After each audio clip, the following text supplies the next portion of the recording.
Welcome back to my Let's Play for Pokemon Gold. In my Mono Electric run, it's time to take on Misty.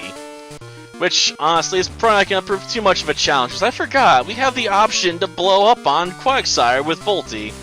And let's face it, there's no reason not to just absolutely blow my load all over her. Yeah, I know, that's probably not the best way to phrase it, but we'll stick with it. Need something to drink. This darn thing's getting in the way of drinking my Mountain Dew, damn it, but, yep. I realize, blowing myself up's probably a pretty cheap tactic, but let's face it, it's definitely an effective tactic, you can't deny that. And while I could probably get creative with the Lieutenant Stars, be like, oh, I'm gonna swagger and confuse Quagsire and let it hit itself a few times, that would also enhance its Earthquake, so if it does get attacks off and I can't kill it, it'll become a dangerous Pokemon.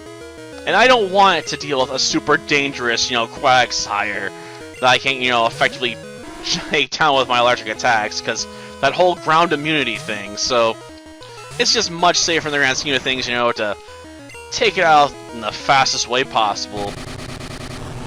I mean, if I had maybe a counter option, I might consider it, if I think, I could shrug off the Earthquake and then just punch it back for double damage, but I only got Mirror Coat, and Earthquake's a physical attack, so that's out.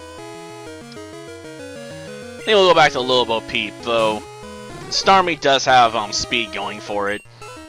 Even if I have some levels on it. Oh, she's going with Lapras?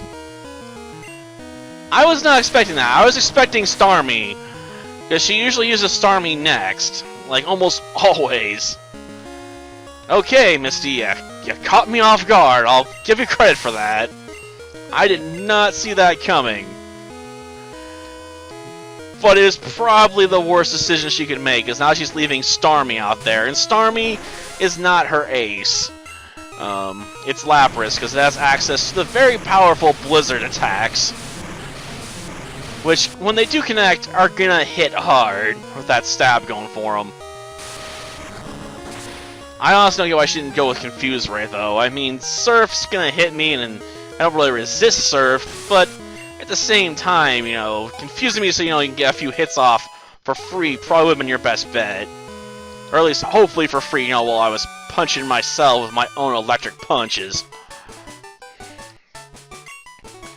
I don't know if it's so much I'm good, so much as your team just did not have any answers to anything I had.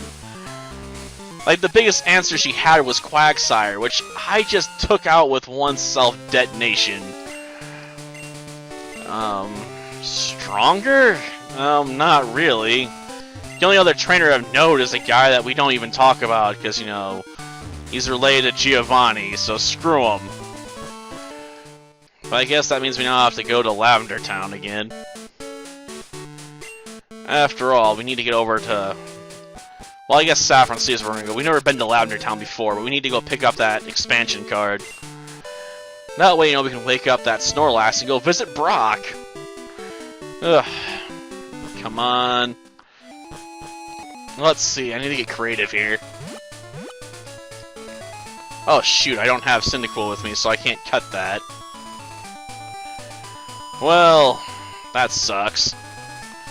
I guess I'm gonna have to take one for the team and fight this person.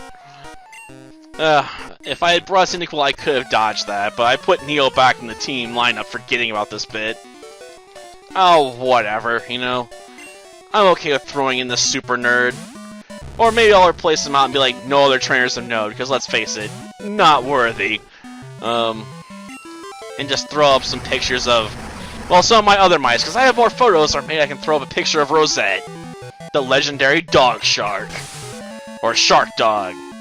Depends on who you ask. And I haven't shown a picture of Mr. Prickles yet. Dude was a little prick, man. Seriously. Curl up on my hand was stabbed me with his prickles one time. Sucked. It's like he tries to lure you into a false sense of security with that cute little innocent face of his. When he gets mad, he's just like, I'm giving you the prickles, man. Just all the prickles.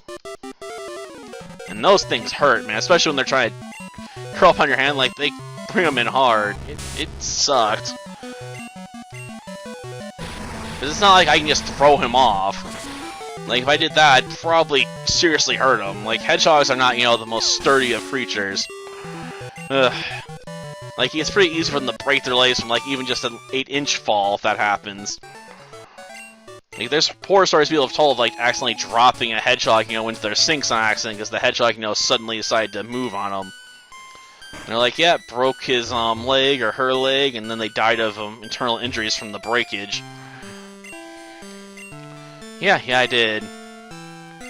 Yeah, so real lifesaver. Just give me the expansion card, will you? Yes. Like the Pokéflute channel. Well, that'll do for this episode. Next time, you know, we'll deal with Snorlax and Brock.